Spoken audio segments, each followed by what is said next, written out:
ایک دفعہ کا ذکر ہے کہ جب زیان دادی اماں کے گھر پہنچا تو سورج غروب ہو رہا تھا۔ دادی کے گھر کے پرانے درختوں کے سائے لمبے ہوتے جا رہے تھے۔ ہوا میں ہلکی سی ٹھنڈک اور پرندوں کی واپسی کی آوازیں تھیں۔ زیان نے اپنا بستہ زور سے پکڑ لیا۔ اسے وہاں رکھنا تھوڑا عجیب لگ رہا تھا، جیسے وہ کسی نئی دنیا میں آ گیا ہو۔ اسے اپنا کمرہ اور اپنے کھلونے یاد آ رہے تھے۔ دادی اماں نے دروازہ کھولا۔ ان کے چہرے پر پیاری سی مسکراہٹ تھی۔ انہوں نے محبت سے کہا، آؤ میرے بہادر زیان، میں نے تمہارے لیے خاص الائچی والی چائے اور بسکٹ بنائے ہیں۔ زیان نے دادی کا ہاتھ تھام لیا، مگر اس کے دل میں اب بھی ہلکی سی گھبراہٹ موجود تھی۔ جب رات ہوئی تو زیان کو کمرے کے کونے میں بنے سائے بڑے بڑے جن بھوتوں جیسے لگنے لگے۔ دیوار پر لٹکی گھڑی کی ٹک ٹک اسے بہت اونچی محسوس ہو رہی تھی۔ وہ بستر پر دبک کر بیٹھ گیا اور سوچنے لگا کہ کاش وہ اپنے گھر میں ہوتا۔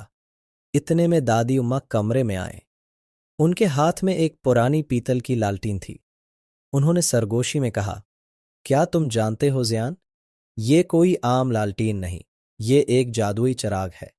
جیسے ہی لالٹین جلائی گئی، کمرے کی دیواریں سنہری روشنی سے بھر گئیں اور سائے غائب ہو گئے۔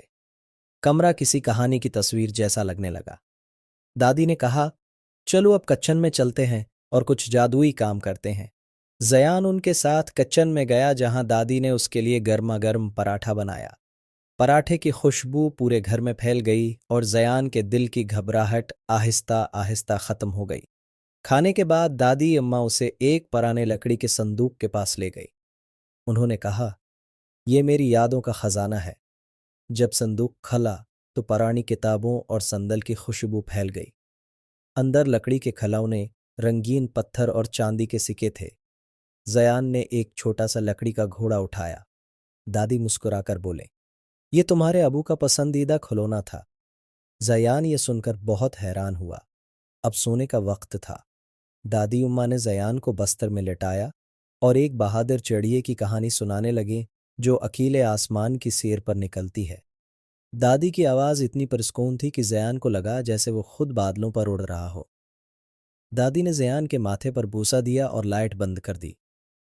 اب زیان کو اندھیرے سے ڈر نہیں لگ رہا تھا۔ اسے سمجھ آ گیا کہ جہاں دادی اماں ہوں، وہاں اندھیرا بھی ڈراؤنا نہیں ہوتا۔ وہ سکون سے آنکھیں بند کر کے سو گیا۔ صبح سورج کی پہلی کرن زیان کے چہرے پر پڑی تو وہ خوشی سے اٹھ بیٹھا۔ اب اسے دادی کے گھر میں ڈر نہیں بلکہ جادو نظر آ رہا تھا۔ ناشتے کی میز پر اس نے پوچھا، دادی اماں، کیا میں اگلی بار بھی یہاں سو سکتا ہوں؟ دادی نے مسکرا کر اسے گلے لگا لیا۔